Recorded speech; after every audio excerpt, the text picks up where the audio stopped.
Well, okay, so I gave myself a bit of a scare last time, not really moving at the end. If you're a bit confused as to why I'm going back and talking on these videos now, when for the last maybe what, like 10 or probably 10 videos I haven't said a word, it's because honestly I didn't have the time, and I was not inclined at all to talk on while I was in China land or while I was in the ocean, under the sea, mainly because you had a good enough film anyway. But I didn't like the area, the story that's been played out there. Genuinely, they weren't my best chapters. I'm actually quite ashamed of how bad I did. Could have got through the story so much quicker and saved you guys so much more time, money, man hours, saved myself some man hours, by cutting these films back down to 13 minutes. 13, like close to 10. Not actually 10. I ain't gonna big bloody waste my time to do a video for 8 minutes. I'll barely get into the game myself. What's a game if it's not to be gotten into? To learn, to educate and all the rest of it. That's what a game's for. Just wondering where, considering that thing, the camera did a full spin and aimed down here, there doesn't appear to be anywhere to go. So I'm just going to go back the way I came and assume when I get back there, oh, that was lucky, that there's somewhere else to go now. Maybe I should have gone to this statue thing in the first place. The Red Kingdom's in ruins, but you're no better off. When you defeated her, I tried to reclaim the castle, but I was set upon by her monstrosities. The malignant royal bitch still reigns. I'm here to petition her. I must get inside. The only way in is through me. Sacrifices must be made. Those who say so usually mean they should be made by others. Cynicism is a disease. It can be cured. Once inside, beware of the outsized killer who patrols her domain. Never confront him. He is invincible. Now cut me loose. I'll show you the meaning of sacrifice. Well, that was surprisingly easy to destroy. It's also the first time I've ever seen a monarch lie down his life personally for the safety of his kingdom. What you're gonna do? Surprising stuff happens. I would assume that's what the Red Queen originally looked like. Queen of Hearts. That painting over here. Every picture tells a story. It's more like an alien. A book without pictures when you were a girl. Now, as I said, I did play the first Alice game. Not for particularly long. The graphics were quite bad.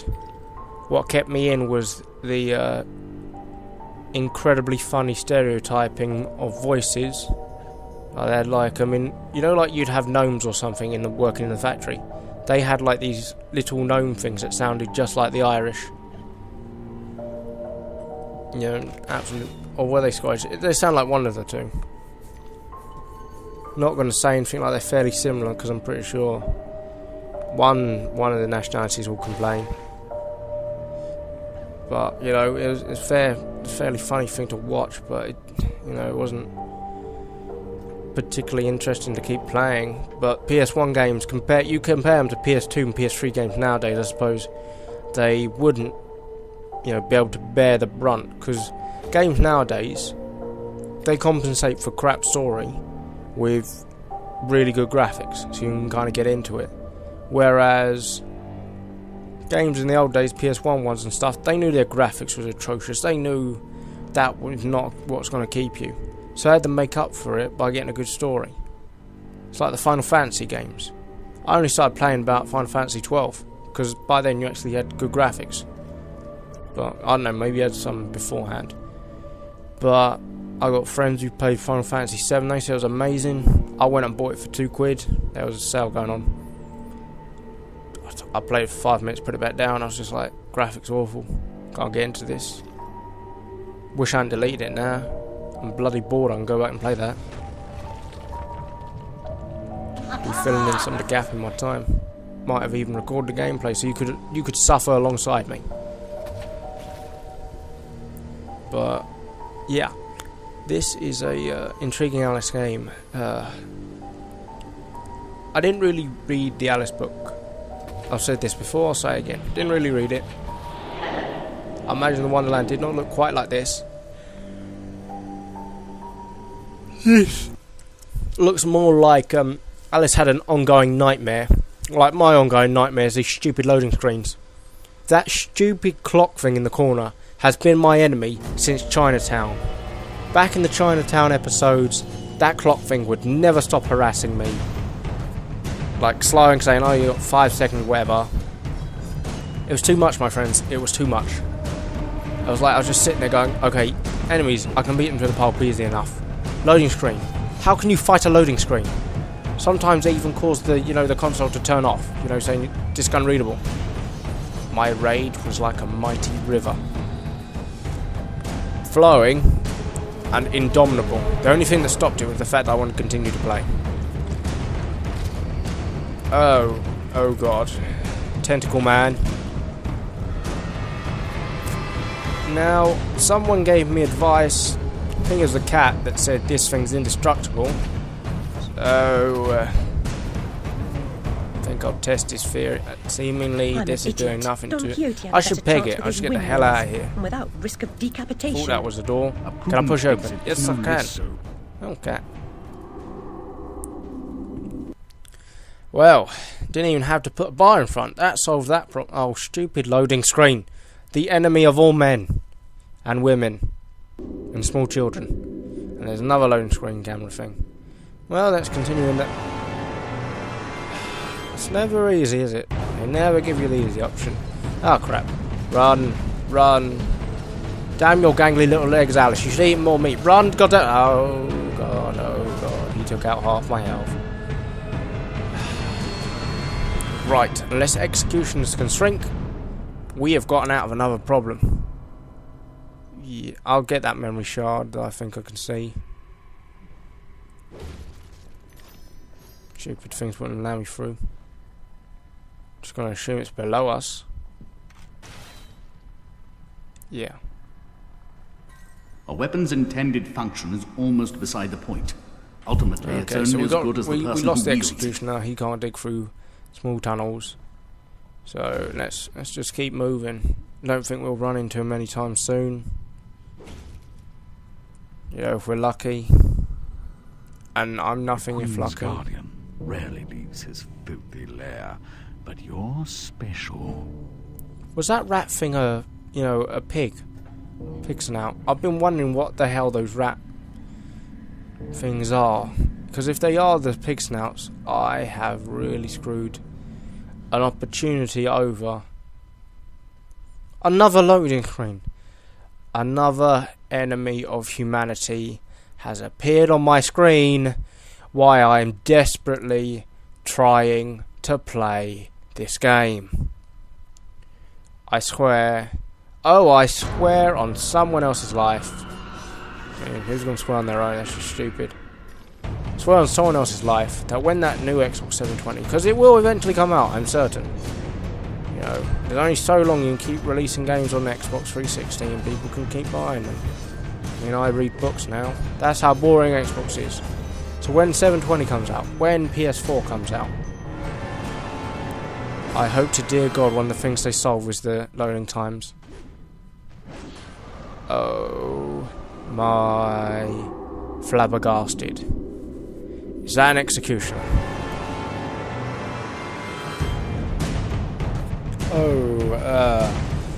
While we're running away, I thought I'd talk about... I want to get to that box behind him. I don't know how to get to it. Oh, bollocks. Anyway, while we're trying to run away, I might as well tell you about that quote Alice used earlier when she said Don Quixote, spelt Don, D-O-N, and then I think it's Q-U-O-I.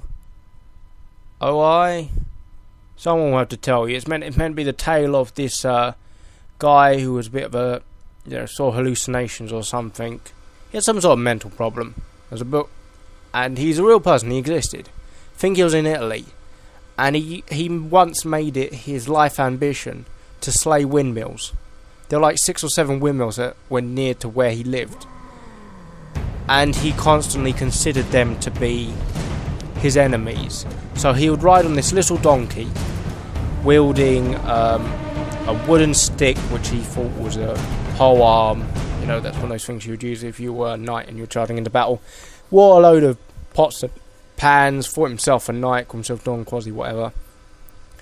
They called him a very...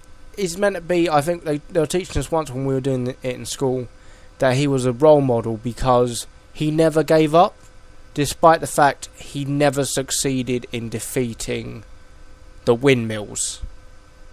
That, you know, they continued to spin. I think he managed to damage one of them, but the farmers just came down and repaired it. They just found it hilarious as hell to allow him to keep trying to fight off their windmills. But, you know, if the idea is that you can't, that facing this executioner, you got more luck facing that than Don Quasi did. Well, he has more luck facing a windmill. Then that means that thing must be damn near impossible to defeat. Because if you want to have a timescale, by the way, Don Quasimodo, whatever she called him, I think it's the same thing, he succeeded. He was doing that for something like 30 or 40 years. He did it right up to when he was 60 and he died. And he still didn't succeed in defeating any of the windmills. So, very determined man. Can't turn him, can't put him wrong for that. You can say he was otherwise someone should have tried to help him, or even out of kindness just blown up one of the windmills. Well, look, you succeeded, but no. Could have even bought the land, then he would have been able to destroy him. Fairly rich guy, which explains why he's able to continue to do that. I realised, by the way, earlier on that this executioner can seemingly hurt his guys just as much as he can hurt us. So, rather than taking care of all the bad guys, just let the executioner do it. Save you some time. Well, I don't think he can jump. So, we've won this round. These fat people with Reaper Blades cannot jump. Ignore her pledge to decapitate intruders only at your peril.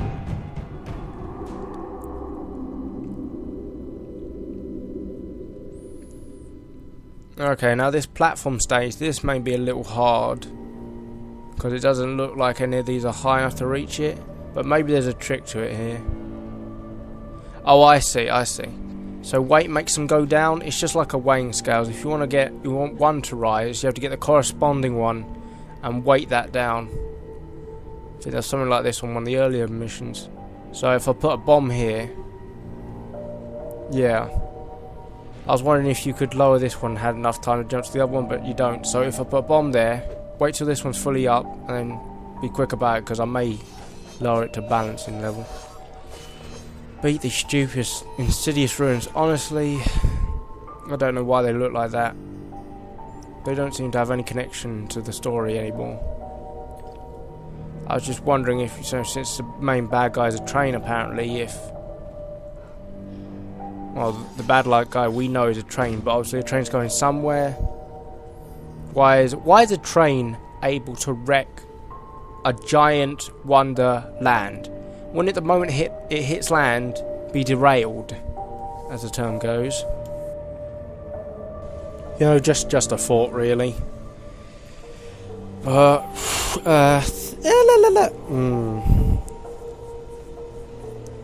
By the way, that's a response I give in normal conversation if I can't come up with an answer.